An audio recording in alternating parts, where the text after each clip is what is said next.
was today. From the second I fucking woke up, everything was a disaster. I had 4 hours sleep.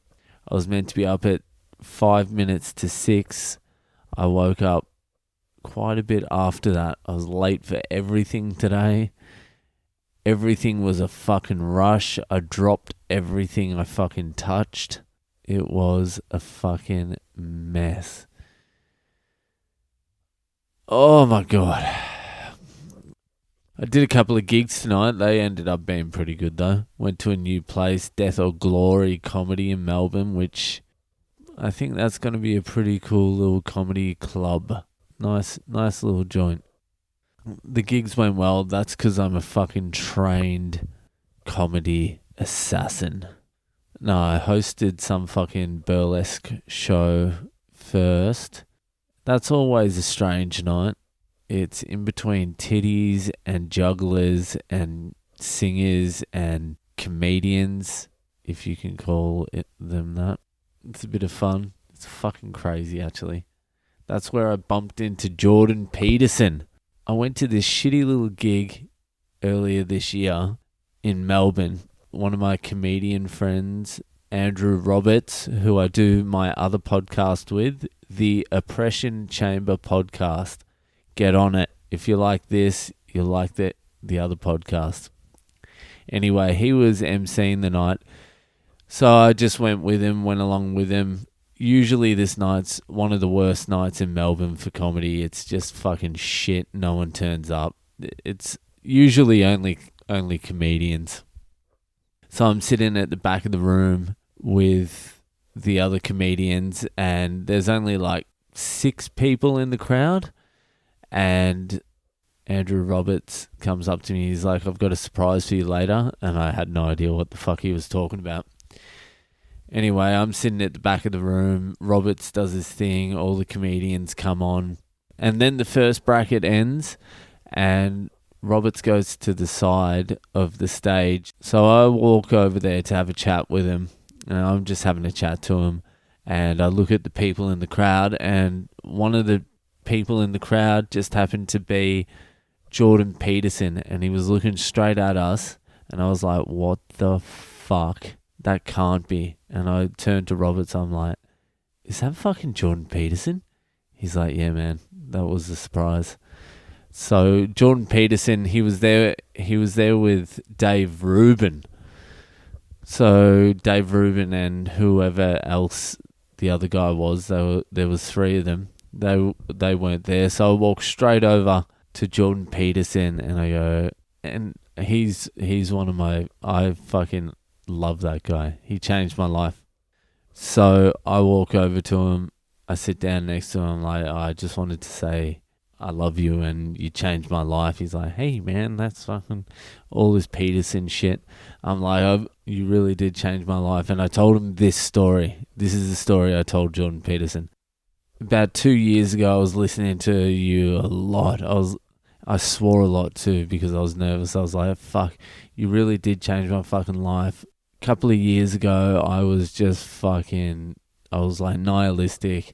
I didn't give a shit about anything. I was fucking not doing anything. I was working a shitty job. I just had a kid and that still hadn't changed anything.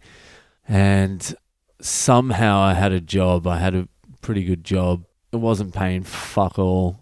And I had just gone to Perth Comedy Festival where I'd been arrested and beaten by the police. And that's a story for another time. Anyway, I got back to Melbourne and almost lost my job. And that night, I was listening to some of you.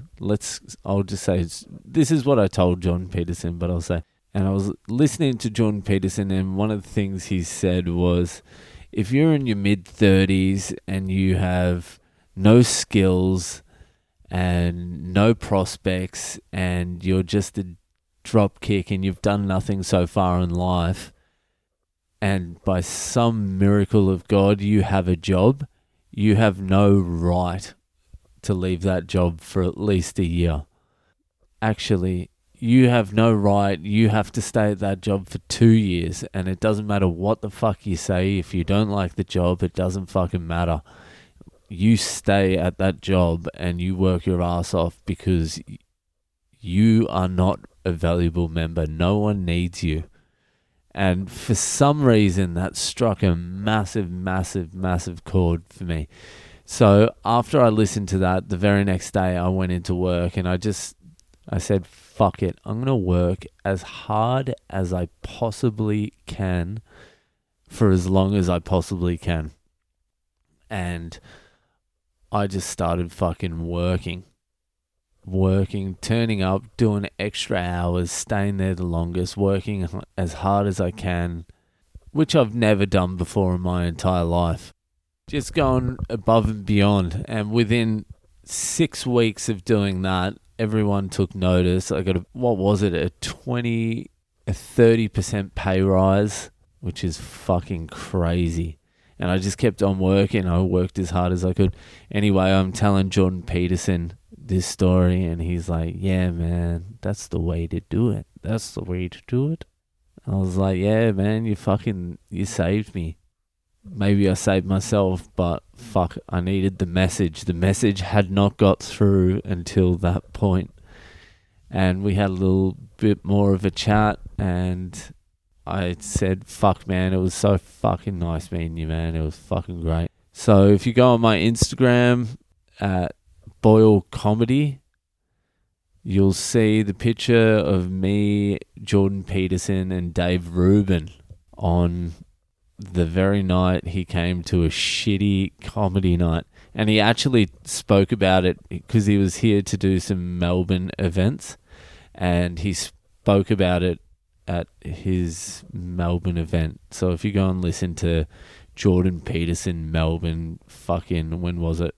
March 2019, you'll hear the story of when he came to the shitty open mic comedy burlesque shitty show. Anyway, that's it for tonight. I will come back one of these nights and tell you the story about how I got beat up, how I got arrested and beat up by the police in Perth at Perth Comedy Festival. Alright, that's me done. See you later.